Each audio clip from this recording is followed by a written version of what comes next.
What's going on, ladies and gentlemen? So let's go ahead and talk about Worldstone shards today, or slamming as we call it. Now, you might be thinking, what the heck is a Worldstone shard? What is slamming?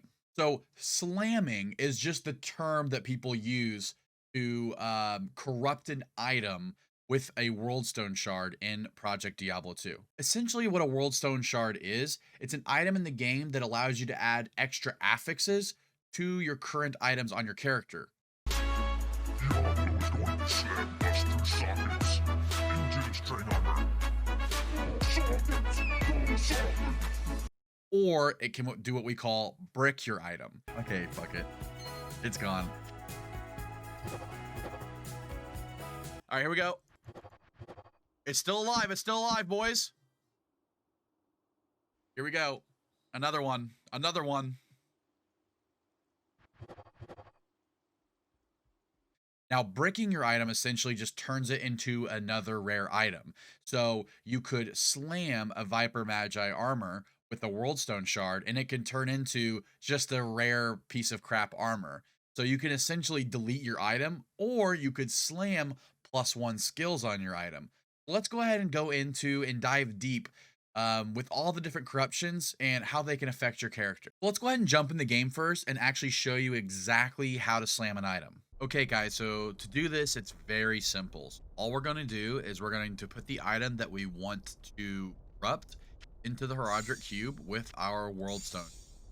And all we need to do is press transmute twice, and then we can see what the corruption was on the item. As you can see here, we got +10 to life after each kill. So first, let's talk about corrupting sockets on your armor. Now, I want to show you all the different possible outcomes that you can get. Now, if you navigate to the Project Diablo wiki, and I'll leave the link below in the description, we can see all the different outcomes that we can get on our armor. So let's just go ahead and act like we're slamming a Viper Magi right now.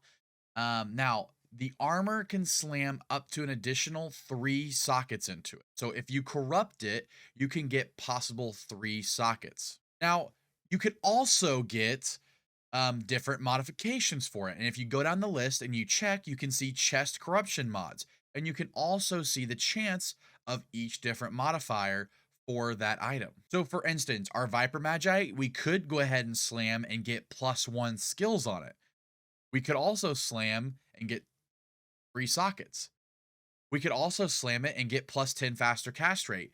There's a bunch of different possibilities that you can also get with that piece of armor. So what exactly are the chances that you can actually get sockets or get a different affix on that piece of armor? Well, if we're looking at the website here, there's a 50% chance that whenever you corrupt an item or slam that item, that you are going to get a modifier on it.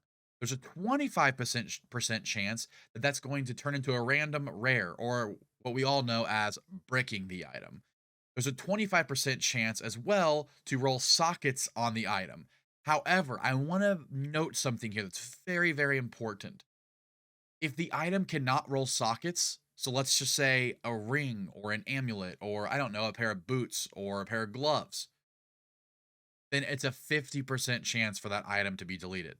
Now, let's go ahead and take a step back and talk about sockets for a second. So the reason why I chose the armor Viper Magi is because it is a serpent skin armor whenever you slam it. Now, you might know this, or you might not, but serpent skin armors can only roll 2 maximum sockets. So if I slam and it says I can roll 3 sockets, what does that mean? So essentially that means that if you slam that Viper Magi, you can only roll a maximum of 2 sockets, even though you're allowed to roll 3 sockets. The only way you can get 3 sockets is if you upgrade the item first. Now, I'll go ahead and leave this link below, but this here, guys, is a great resource to know what the maximum amount of sockets is for each armor piece in the game. So what I can do is once I go here, I can hit Control F, and I can type in serpent skin, right? And we can see that serpent skin armors can in fact only use +2 sockets. But I know that the next upgraded version of this item is a worm hide, and a worm hide can roll up to 4 sockets. So because a worm hide can roll up to 4 sockets, we can safely slam that item, and it can potentially roll 3 sockets still. Now, once again, let's go ahead and talk about rings and amulets. Rings and amulets, and actually boots, belt, and gloves are also going to be very difficult slams for your character.